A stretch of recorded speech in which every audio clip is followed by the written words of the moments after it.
Yan ang masakit. Sabi ya? Sumabit po yung dala. Yun lang masakit. Sisid na. Ayan po. Sisid na po si Gerald. Yun lang ang masakit sa pag-aagis ng dala. Pag hinila mo po, masisira.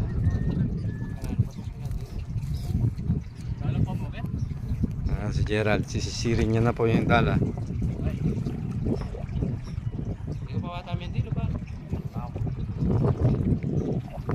Kaya kita tulos sa pinidinan lang sirkulo. Ay na.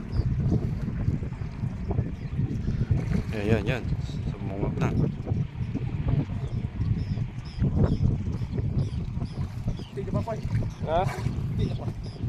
Hindi ba nakuha?